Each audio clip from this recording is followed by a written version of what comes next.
Jamie on the beat, boy.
And in the dashboard you can check call history, SMS messages, GPS, phone book, photo, email, WhatsApp, Facebook, Instagram, Snapchat, Hangout, Viber. I never heard of that one. Hike, I never heard of that.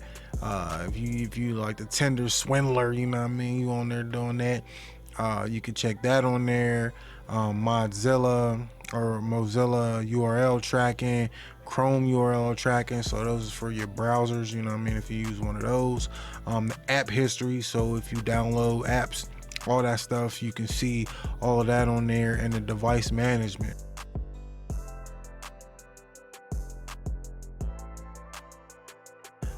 You can just go in here and check all this thing. You can check photos, you know, so if you want to see what photos they got in their joint, GPS locations, text messages, all of that stuff is available from the dashboard. Really simple, really easy to use. You just go into your dashboard and click where you want to click, and all of the information will pop up.